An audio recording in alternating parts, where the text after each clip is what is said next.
I'm a bit late to the party with today's watch. While the entire planet has been in lockdown, this diver has completed a world tour and has only just got back on home soil.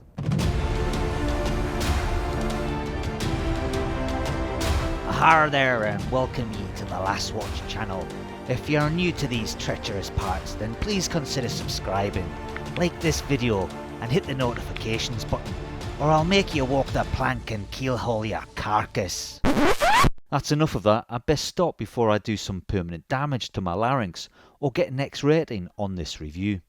Today's watch comes courtesy of Carl, the maverick behind Zebec watches. He was inspired by his location and a family pet to pick a pirate theme for his brand, and he sailed with it. Carl lives on the East Lothian coast overlooking the Firth of Forth, where it meets the North Sea. A diverse coastline of golden beaches and rugged cliffs with a backdrop of open water that can be idyllic or downright treacherous depending on which way the wind blows. It's a popular haunt for water sports fanatics, fishermen and paddlers alike, but don't be fooled, as hundreds of ships have sank in these deceptive waters.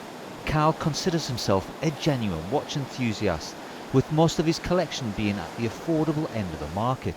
His design goal for the Corsair ZC1 was to make a watch that is tough enough to survive whatever the northeast coast might throw at it, but at a price where you wouldn't be afraid to wear it.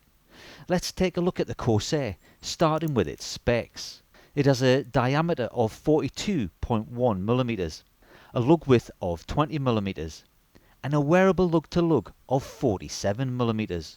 The rather solid case is only 12.5mm thick, as it benefits from a flat crystal that sits on top. The weight on the chunky bracelet and size for my 7-inch wrist is just under 166 grams. Before the review, a quick disclaimer. This watch is a prototype and the final production model may differ slightly in its appearance or specification. I would definitely double check with the Zebec website before committing to this project.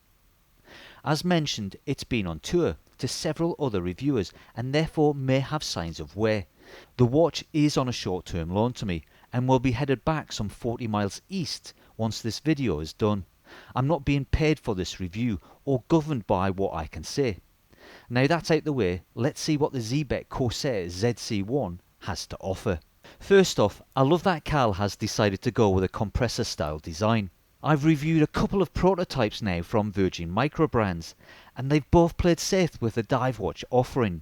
The fact that Carl has chosen a different approach will no doubt help his brand to stand out from the crowd, as will his colour choice. Although this is a compressor style design, technically it doesn't have the components to make it a true compressor.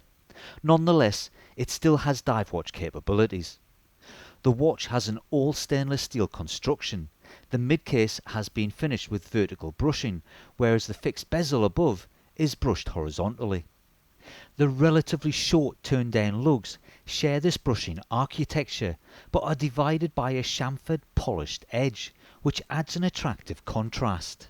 There are twin crowns at the 2 and 4 o'clock position, and unlike some other brands, they are lined up correctly.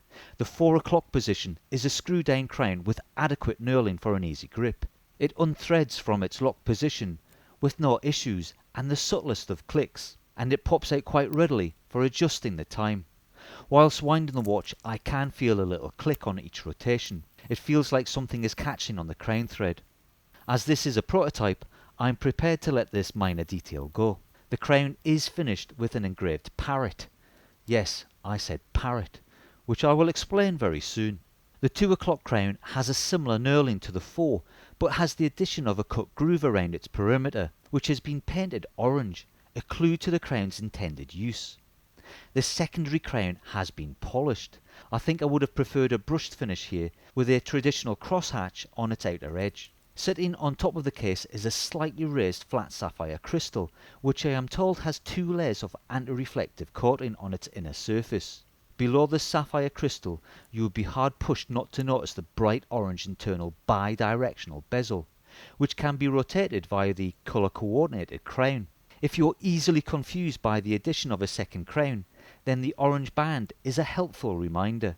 There are white printed Arabic numerals for each of the 5-minute markers sitting astride some little boxes. There are basic indices for the remaining minutes. The 12 o'clock position has an inverted triangle filled with C3 Swiss superluminova. The matte black dial can look almost chocolatey brown. It has an embossed design with a raised central ring and square markers that add some depth and contours to what could so easily have been a flat simple face. The majority of the square hour markers are free floating, but are attached to the inner ring at the 3, 6, 9 and 12 o'clock positions, making them more rectangular in their appearance. The 3, 6 and 9 markers have inward facing sister triangles. The 12 o'clock rectangle has a framed cutout in a circle. The inner and hour markers have all been painted with C3 Lume, but due to that circular cutout, the weakest pointer on the dial is the 12 o'clock position. However, there is no disputing the orientation of the dial. Below the 12 o'clock marker is our Parrot logo and the Zebec brand name. The Parrot is called Archie and was the pet of Carl's father-in-law, a man that was a much respected mentor to Carl. The Zebec brand is derived from the Mediterranean galley ships favoured by the Barbary Coast Corsairs, notorious Muslim pirates from North Africa during the 1700s. Zebec, Chebec and Zebec are Muslim words for small ship. I mentioned earlier the numerous wrecks within the Firth of Forth. One of those wrecks sits on the beach not far from Carl's residence, and the local kids call it the pirate ship. The whole pirate theme is starting to make sense. Above the 6 o'clock position is 2 lines of text, automatic and 200 metres to denote the watch's 200 metres of water resistance. This is a pucker dive watch. The hour and minute handset are both polished. A long pencil hand for the minute and a short stubby arrow for the hour. They are both filled with lume. The second hand is a long orange stick with a C3 painted diamond tip. What is noticeable here is that the lume on the handset is a different hue to that of the hour markers, possibly caused by a thicker application of lume on the hands, which can be seen quite clearly in the obligatory lume shot. Turning the case over, I'm quite relieved not to see a display case back, which is favoured by many a microbrand. What we do have here is a very bold, deep stamped Archie, quite reminiscent of the Thundercats logo from the 1980s. Let me know if you remember that one. Around Archie's perimeter is some text denoting the details of the watch, its water resistance, brand name, stainless steel construction and its NH38 automatic movement. Carl has opted for the slightly more expensive Seiko NH38 caliber over a standard NH35. This does away with the ghost position on the 4 o'clock crown on a no-date watch. The NH38 has 24 joules and a beat rate of 21,600 ticks an hour. It's an automatic that hand winds and hacks. It has a bidirectional winding rotor and a power reserve of around 41 hours. It has an accuracy rating between -20 and +40 seconds per day. As this is a prototype and literally fresh off the plane from Australia, I've opted not to test its accuracy. The all-brushed stainless steel super-engineered bracelet has solid end links that start at 20mm at the lugs and tapers to 18mm at the buckle. The articulation of the bracelet is phenomenal, allowing it to lie flat against the case back, but more importantly, super comfortable on your wrist. I would happily take this on most of my dive watches. The bracelet comes with push pins, making it easy to resize. There are, however, no half links.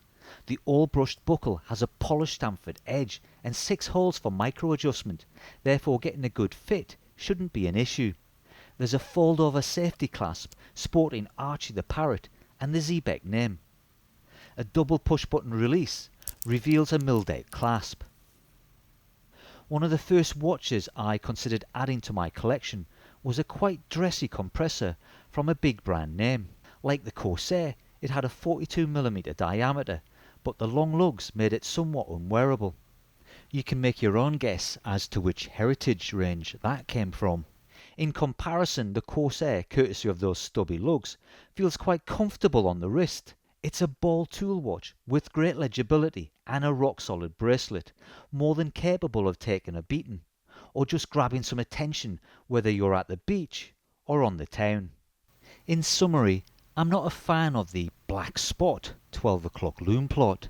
Although it does help you orientate the dial, the cut-out circle makes it the weakest marker on display. There's also a noticeable colour difference between the Lume used on the handset compared to the dial markers. There's no continuity with the crowns, which I find a little jarring. It may be deliberate to help differentiate between the two, but it might make more sense if they were both either brushed or polished, especially as the 2 o'clock crown is colour coordinated with a bezel. It's pretty much foolproof. I would still favour a crosshatch on its outer edge. All of these and the catchy crown at 4 are quick fixes on a watch that does little wrong. It's been a delight to review the Zebec Corsair, and it's refreshing to see a microbrand straying from the typical diver. The comments I get from you viewers would support that customers are constantly looking for something more appealing to spend their cash on. A compressor style watch might just fit the bill. The brand backstory is believable, a genuine tale of how the watch came to be, and doesn't sound at all manufactured or forced. And being a bird fancier, I'm a big fan of Archie. Now I have some good and bad news for you. By the time you see this review, the Corsair Kickstarter will have run its course, and it's been a bit of a success, as most of the watches have been sold at the early bird, or should that be Parrot, discount price of 199 pieces of silver. Sorry, I couldn't help myself. I believe there are still a handful of watches available on the Zebec website, which you can grab for the full price of £249.99. The Corsair comes with a 30-day refund policy and a 2-year guarantee.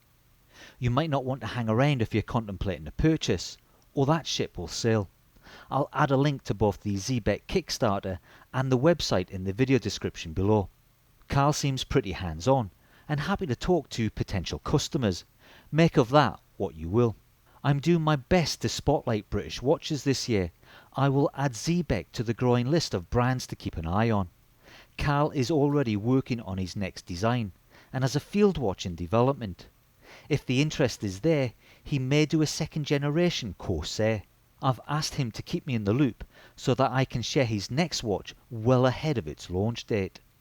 Let me know what you think of the Zebec Corsair ZC1, and if you are one of those lucky shipmates that picked one up on the Kickstarter, be sure to leave a comment below. Thanks for watching, and I'll see you all in the next video.